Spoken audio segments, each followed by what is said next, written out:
Chaos Theory, the butterfly effect. The desire to belong. A shy young man meets rocker friends at school. He starts listening to heavy rock and adopts a rebellious look. He is rejected by his conservative family. He intensifies his rebellion and starts drinking at underground shows. He experiments with drugs to be part of the group. His behavior worsens. He drops out of school. He convinces other young people to adopt the same lifestyle. The group forms a brotherhood based on transgression. They decide to invade an abandoned property to hold a clandestine show. Police surround the area after a neighbor's complaint. Widespread panic. Someone reacts violently. The confrontation ends in a shootout. 3 young people dead, including him. It all started when our shy boy just wanted to belong. The encounter. Gabriel is 16 and has always been invisible.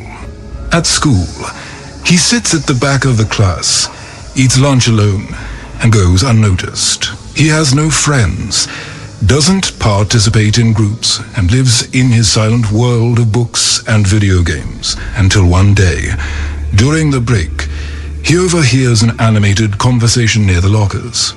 3 boys with long hair, band t-shirts, and confident attitudes are discussing an underground rock show happening over the weekend. Gabriel stops and listens, fascinated. One of them, Bruno, notices his interest and asks, "Hey, you like rock?" Gabriel, nervous, stammers that yes. He listens to a few things. Bruno smiles and extends his hand. "Then come hang out with us at the show. It's gonna be awesome." For the first time in years, Gabriel feels like he might belong somewhere. The transformation. Gabriel goes to the show and is dazzled. The energy, the loud music, the freedom, the people who don't care about social conventions. He feels alive for the first time. In the following days, he starts to change. He lets his hair grow, buys metal and heavy rock band t-shirts, replacing his basic clothes with torn jeans and combat boots. He stops listening to the pop music he used to listen to secretly and dives into playlists of thrash metal, punk rock, and hardcore. Bruno and the others accept him into the group. Gabriel finally has friends. He smiles more, speaks louder, and feels part of something bigger. But at home, the reaction is completely opposite. The rejection. Gabriel's parents are extremely conservative and religious. When they see their son's transformation, they are horrified. His father confronts him harshly. "What the hell is this? You're turning into a delinquent." His mother cries, saying he is moving away from God and the family. They forbid the new clothes, the friends. The shows. Gabriel is forced to go to church on Sundays and participate in religious youth groups that he detests. He feels suffocated, misunderstood, and rejected by his own family. The emotional distance grows. He starts lying about where he goes and who he is with. Arguments at home become daily. Gabriel feels that he is only accepted, only himself, when he is with Bruno and the others. And he decides that is where he wants to be, no matter the cost. The intensification. Gabriel starts attending underground shows more frequently. These are dark, dirty places, full of smoke and intoxicated people. He loves the feeling of transgression, of doing something his parents would never approve of. Bruno introduces him to beer. "Relax, man. Everyone drinks here. It's part of it."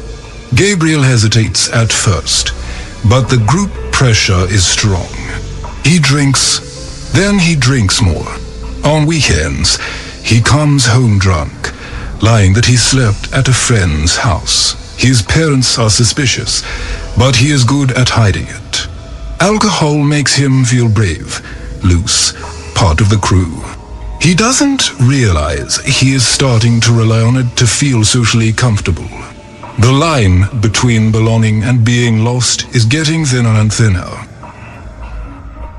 The experimentation at a particularly intense show. One of the group's friends offers Gabriel a joint. Come on, man. It'll make the music even better. Gabriel knows he should refuse. He remembers the lessons about drugs at school, the warnings, the dangers. But he looks round and sees everyone smoking, laughing, and enjoying themselves. He doesn't want to be the only square in the group. He doesn't want to be rejected again. He accepts the experience is strange, confusing, but also liberating. He feels he has crossed a boundary, that he is now part of a more intimate circle. In the following months, use increases. Weed becomes routine. Then other substances appear, always offered casually, always accepted because everyone is doing it. Gabriel doesn't realize it, but he is no longer choosing. He is just following, desperate not to be left out. The abandonment. Gabriel starts skipping classes. First 1 or 2 a week, then entire days. He sleeps late, wakes up without energy, without interest. When he goes to school, he is scattered, red-eyed, and doesn't do homework. His teachers try to talk to him, but he ignores them. His grades plummet. In the 3rd semester, he is failing 5 subjects. The administration calls his parents. There is a tense meeting, full of accusations and tears. But Gabriel no longer cares. He says school is useless, that he will live for music, that he doesn't need a diploma. He officially drops out of studies mid-year. His parents are heartbroken but helpless. Gabriel spends his days on the street, at gauge rehearsals, at shows and in bars. His life now revolves entirely around the group, and the group is changing too. The influence. Gabriel, now completely immersed in the underground lifestyle, begins bringing other young people into the group. He becomes a kind of recruiter. In the square where they meet, he talks to lost, lonely, rejected teenagers, exactly like he used to be. He promises acceptance, freedom, a family. Come hang out with us, man. Nobody judges you here. 3 new boys join the group in 2 months, all between 15 and 17 years old. All vulnerable. Gabriel feels proud to be expanding the brotherhood. He doesn't realize he is replicating the same destructive cycle that captured him. Bruno, the original leader, is impressed by Gabriel's loyalty. He promotes him to one of the central members. Gabriel finally feels he has value, that he has purpose. But the group is becoming more radical, more dangerous. The Brotherhood, the group decides to formalize. They create a name, the Rejected. They get matching tattoos, a symbol representing rebellion against society. They have codes, rituals, and a hierarchy. Bruno is the leader. Gabriel is the right-hand man. They talk about changing the world through music, art, and transgression.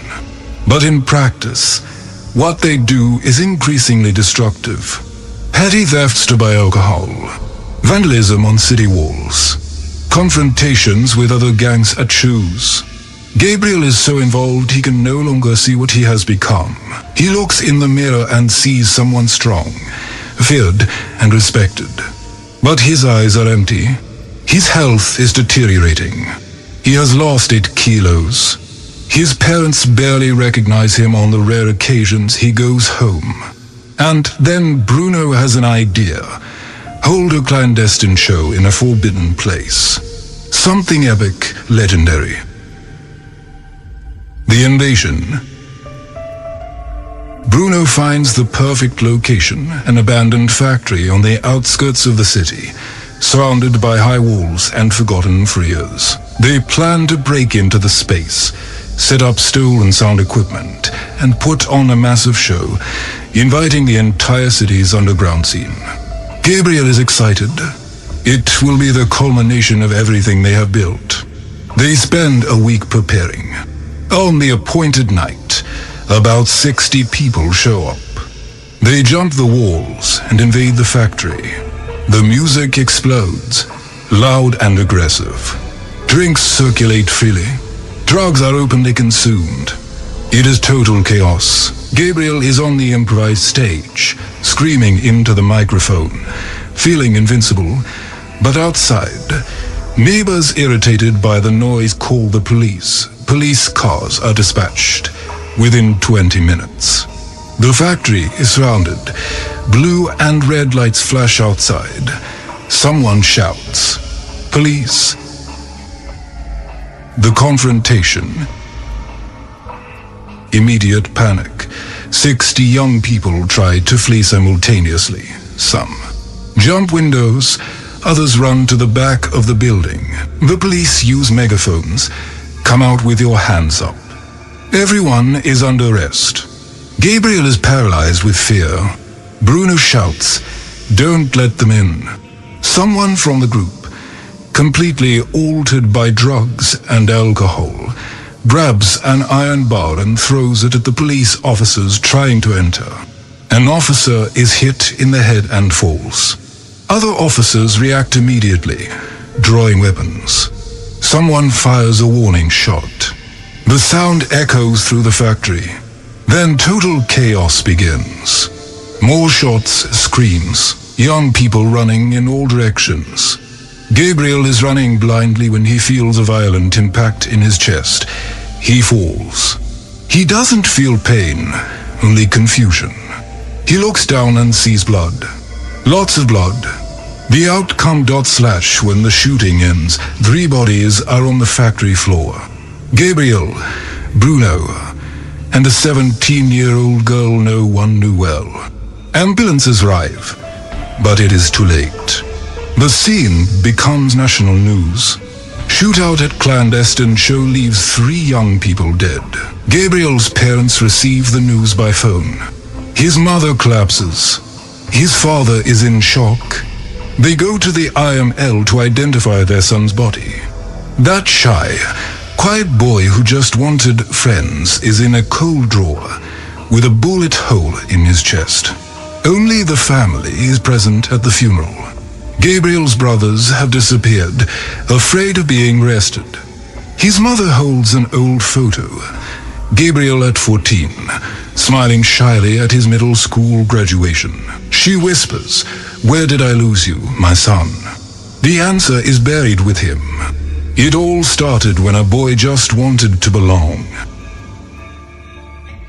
Butterfly effect / a lonely teenager seeking acceptance met the wrong group at the wrong time. Every choice seemed small at the moment. A show, a drink, a drug, an act of rebellion. But together they formed a downward spiral that ended in death. The human need for belonging, when it encounters destructive influences, can turn innocence into tragedy.